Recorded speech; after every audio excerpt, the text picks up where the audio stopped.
Right, gents? Thanks for joining me again. Once again, I've got the camera aimed high on purpose, just to avoid the branding on the t-shirt. It's not about the quality of the video, it's about the topic.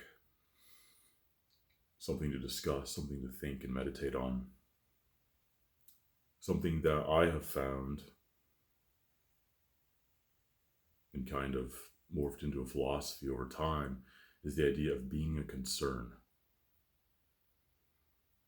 What does that mean? Well, in this context, I think it's very important that a man or an aspiring man should build himself up to the point where he's a concern. And to boil that down, there's a couple directions we can go with this, but someone should be concerned to disrespect you, at least if they're standing close, right? You should not be so unconcerning that someone feels free to just run their mouth at you, right? This should make them think, I should either stand further back, or maybe I should speak more respectfully to this person. So be a concern in that regard. It's not to be violent. I'm not condoning violence whatsoever. That's a separate topic. I will say this. The underlying threat of violence is at the root of everything. So think about that in your own time a little bit. We'll talk about it later. But, the idea, a person shouldn't have to think it through to know it's a bad idea to lip off at a physically capable male specimen, right? It's not a conscious thought. You just should know better, right? So if you're not the kind of person that evokes that deep response or just gut instinct in someone, you're not a concern, right? And you should aspire to be one, right? You have to have a certain base level of physical fitness and some competence within some, physical arts. You will carry yourself differently, and people will sense or smell, however you want to express that, on you, right? It's back to that. It's not conscious thought. You just know, right? And the other, again, pardon me, my allergies are in full effect here, so struggling a little bit with the breathing. The other side, and there's many aspects to this, but there's two primary. The first one being the physical, just physical respect that's commanded by your presence. The other side is, say, use the workplace as an example. If your employer doesn't feel that, they really ought to keep you around and pay you, you're not a concern, right? And what that means is you need to cultivate skill sets, right? You need to cultivate relationships and, just generally build your professionalism and stack all those resources within yourself so that the idea of you not showing up to work is concerning. Well, geez, Johnny didn't show up to work today. What are we going to do? That's a concern, right? Or, we can't push Johnny too hard because we want him to be happy, right? We can't mistreat Johnny because we want him to be happy. It's concerning, the idea of Johnny not being happy and maybe going elsewhere. So that's the idea of being a concern from the workplace perspective. And, it doesn't matter if you're a consultant, a contractor, an employee, on loan, whatever, just helping out, right? People should respect what you're capable of. You have to have some core competencies, right? And, you get these things in check and you are a concern, right? You're checking off those boxes.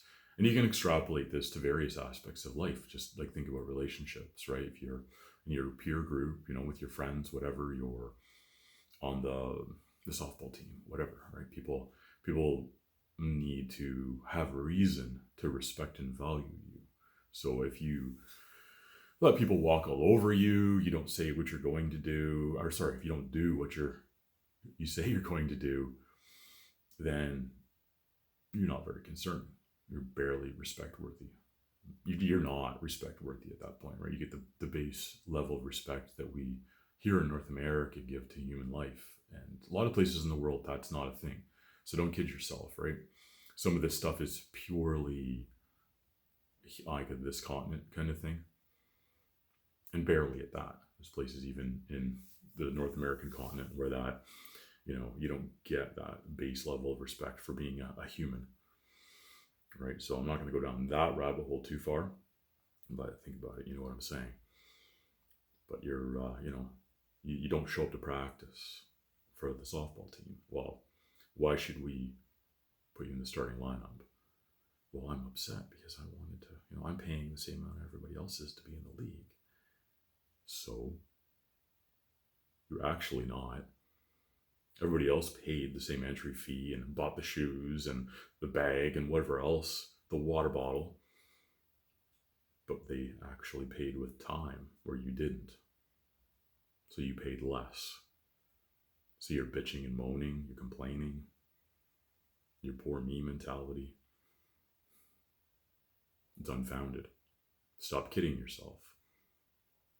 When you start thinking like that, you need to stop and think, what did I do or what did I not do?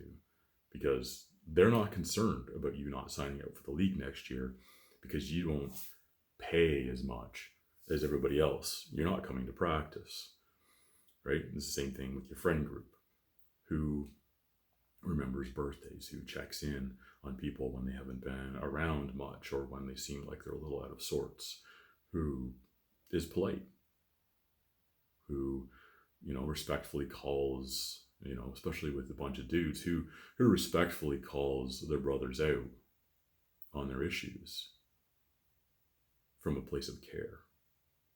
People are concerned about losing these people from their team, from their life, from the workplace. They're concerned to disrespect them because they want them to be around, because when they're around, they make everything better. So I think the next video I just drop some hints on, at least in my mind, about what I'm going to talk about. So think about it. Think about the idea of being a concern. It's a very positive thing. And everybody is going to find themselves in a different place. And when you're younger, you're not going to be where you're going to be when you're older. But if you don't do the work, you're actually going backwards. The older you get, the worse it is. Think about it. A 40-year-old man does not get the same slack cut for him that a 20-year-old man does. It's actually worse. The 20-year-old, they're like, well, we like him, so we'll try to bring him along, right? He's a fresh back. 40-year-old guy, it's like, geez, what? I know what I've been doing with my time. What the heck has he been doing with his time? I'm not dragging his dead weight. So, be honest with yourself. Be honest with your people. But something I had to learn, hold yourself to a high standard and be kind to others.